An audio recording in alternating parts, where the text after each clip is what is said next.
So this is because they're obviously AxiomAcer are Korean players, or a team made up of Korean players. These matches are played on the NA server, and of course because Baguette are all Frenchmen, they usually play on the EU server, which means their NA names are sometimes a little bit different from what they actually are, which is why in the bottom left hand corner we have a player called MoBig DLLCK. I'll leave the rest of that up to your imagination. But it is in fact MarineLorD, our blue Terran player here in the lower left hand corner of the map. And the upper right hand corner we have from AxiomAcer, the red Zerg player. It's going to be Impact. So Impact up here in the upper right, MarineLorD down in the lower left, and he's going to be opening up with an 11 barracks here, and immediately this is just going to signal a lot of aggression early on with the Reapers, and no real surprise about that at all. Sea Spring is a disgusting map when it comes to Reaper play. I mean, you know, there's a whole bunch of space you can jump into here, and kind of along here as well. There's so much space to get in and out of Reapers, and cancels a pool there for whatever reason, which is a little bit weird. I didn't see exactly what happened there, but cancels the pool, and it is actually a pool first, so that's interesting to note as well. So with an 11 racks, it's generally going to be 3 Reapers, and that's something which Impact is very well set up to deal with, because this pool first is going to get him a queen very quickly, so he's going to be able to start negating the Reapers very early on. Be interesting to see if he adds a gas as well very quickly. He's just going to put the hatchery down for now, and we'll see where this goes from here. Generally, Secret Spring just kind of seen as a map which Zerg players really hate. The third base is just very far away, very hard to hold on to, very hard to get creep over there, to get queens to defend against Banshee play, etc. Generally, this is kind of the map you don't ever want to play on as a Zerg, but in this format, the loser gets to pick the map. Well, the loser of the previous game picks the map. They send out, the losing team sends out the next player. He picks the map, and it allows for a lot of sniperability. So it gives the losing team a little bit of a chance to come back, which kind of adds to the excitement a little bit. As Reaper pops out, and he's going to start heading across the map here towards this main base of Impact. See what he can start getting up to. Gas on the way now as well. That extractor coming down for Impact back at home. As we're just going to follow this Reaper across and into the main base to see what exactly he is going to be doing early on in this game. So just going to pop in, and first queen about to pop out, as is kind of expected with a pool first as this Reaper comes in. He's going to actually decide to shoot the gas drones here, which is kind of annoying because it is actually forcing...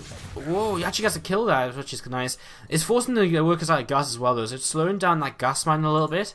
And picking up a drone kill, of course, always a positive thing as well. Never going to complain at that. Second Reaper crossing the map right now as we have MarineLorD just putting up his natural command center in his natural, as you might expect. So that's coming up as well as these Reapers going to pop up to the high ground and just start working away at this cream. Third Reaper on the way in the production tab, and with 3 Reapers you really will be looking to try and work your way against these queens, do a little bit of damage. MarineLorD controlling this well so far, pulling those damaged Reapers back, and not too much else to say.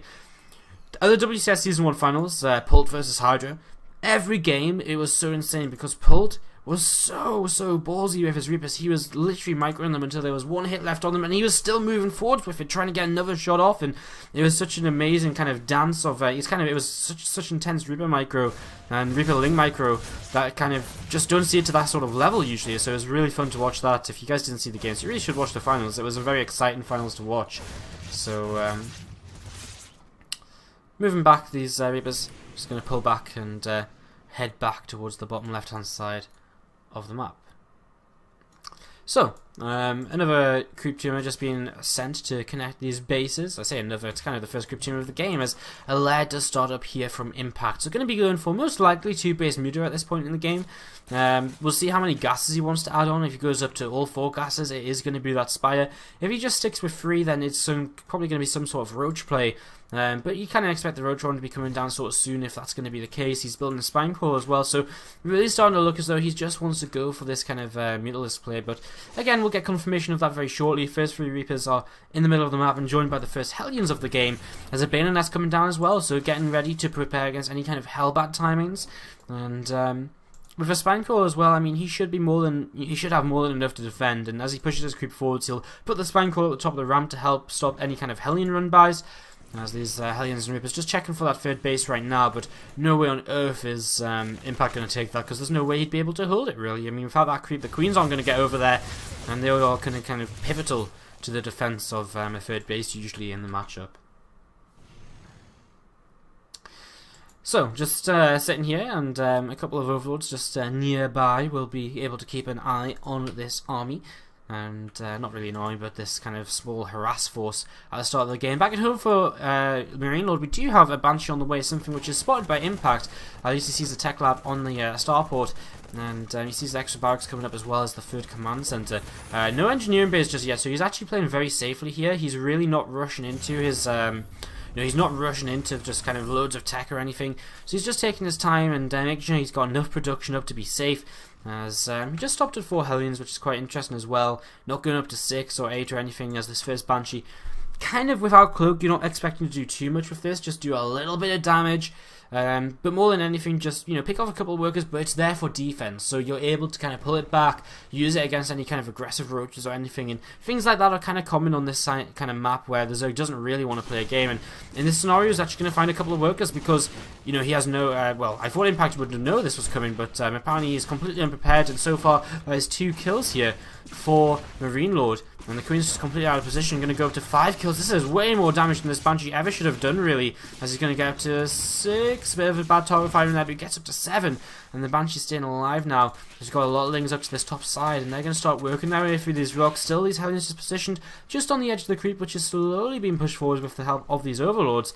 As this Banshee is continuing to do some more damage. 8 kills on it now, and it will get a 9th just before going down there. And he does also spot the spy, so he knows exactly what's coming up. And MarineLorD's in a great position, man. Like, he's going to have turrets on the way at this point, and with turrets he's going to be able to deflect these initial mutalisks. He shouldn't really take too much damage, and he's going to not be in any massive rush to take his own third base or to land it in position, because he's no third base of impact. And without a third base of impact, he doesn't need to kind of move out and take his own third base, so he's just going to take his time, and he's going to start moving out, but again, he's not going to kind of throw away his entire army making sure he can land that, as the first mutants are out, and they're actually going to chase this Reaper down, as Impact does start to secure his own third.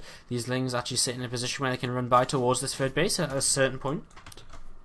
And we'll see when that will be. Baneless is up, so could maybe wolf in some Banelins if you would like to be a little bit aggressive. Mutants do clean up over here as these mutants do, as they do now come across the map and hit head first into that army, but taking a lot of damage on the first mutalisk there.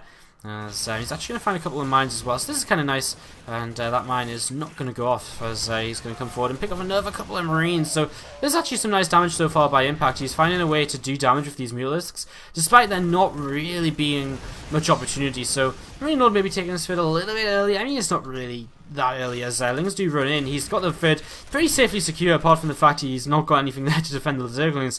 A single bunker would have helped out with that a little bit, but in general, I mean, he's getting his third base up, upgrades on the way for both players. It's actually turned into a fairly standard game at this point. A single mutalisk gets picked off, and Banelin's been about to finish up, +1 flyer attacks. Just looking at it in general, I mean, it looks actually pretty sound from both players. I mean, again, that third hatch is very late from Impact.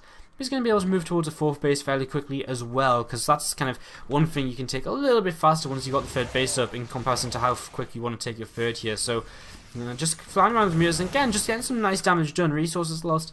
You can kind of see that these mutants have been doing a little bit of work for free here early on, and still some Zerglings now morphing into Banes in the top sides, looking for a little bit of a run by in towards this third, but with a wall being set up here, bunker in place, it's probably not going to be able to do all too much damage. Depends how quickly we see our Terran player pull away from that mineral line with his workers. There's a lot of the army coming through the middle here as well for Impact.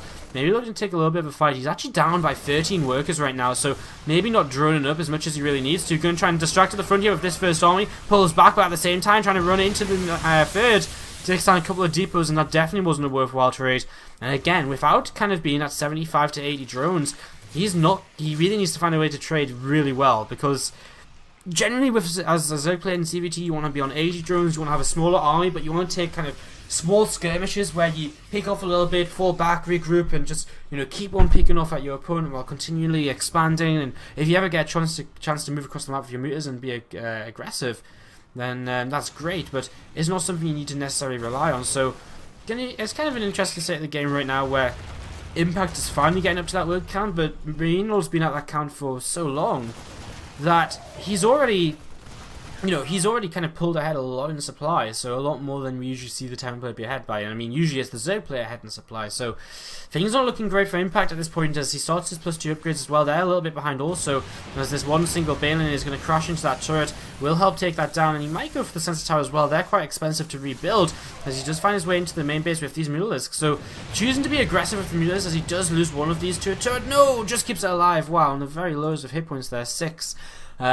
So, I mean, he's choosing to be aggressive with these Mutalisks in the hope that he can keep this army back, but it's not quite working because now MarineLorD is beginning to move forwards across the map here. He's sending a bunch of Zerglings to the bottom side, but the rocks are still up here, so Impact is going to be a long time before he does anything with these. So, right now, he has everything kind of out of position and nothing at home to deal with this army of MarineLorD, which is starting to move forwards here. The mine's set back, and he's just going to back off a little bit. I mean, I don't think he's kind of aware of where his opponent really is. He starts to drop down here, and we'll actually see the rest of this army coming in now. 2-2 upgrades about to finish for him, so he's just falling back, regrouping, and then maybe going to get ready to go again. The drop will get cleaned up here. The medevac will get killed off. But Impact, I mean, again, he doesn't have kind of a scary number of Mutalisks. He doesn't have great upgrades. He doesn't really have anything at this point. He's going to try and research Burrow, but that's going to be even more resources invested into kind of something which isn't fighting units at this point in time. And as he's down 20 supply, MarineLorD continuing to move forwards. A few Balins starting to morph in, and a few will start to roll forwards. Not the greatest of connections, though. A great last minute split by MarineLorD, as a few of these Balins continue to get picked off before they finish morphing in and held back at the front to tank a little bit of the damage. A couple of Queens are going to go down, and Impact, he just doesn't really have an army to come in and fight this right now. Some more Balins are going to get taken down before they finish morphing in, and they're just there. The Balin connections which are connecting are not good, apart from that one final one that just took place up there. We do have some meters trying to pick off reinforcements, and this is nice. This will slow down this continuous rally push of the Terran, but all it takes is a few Marines to turn around, and all of a sudden the Mutalisks have to turn away themselves. And just back off for now, as MarineLorD will hold this position, and a scan would push the creep even further back here, and that again just limit a little bit of extra vision for his opponent. As he's going to try and come into this third base, and he's going to try and get that turret, but MarineLorD pulls, and he will repair just in time. So great reactions there, and that will cost Impact another Mutalisk or so as he moves forward. MarineLorD, that is, with another set of small set of Marines, and again just pushing back some of this creep, and a few Balins start to move forwards, but again the pre-splits are just way too good. The Balins are not being efficient at all, and all of a sudden now Impact is going to decide to come forward into this. The mines are going to start going off. Everything's clumped up right now, but here we go. Everything's just getting decimated by mines. Meters coming from behind, they just get destroyed.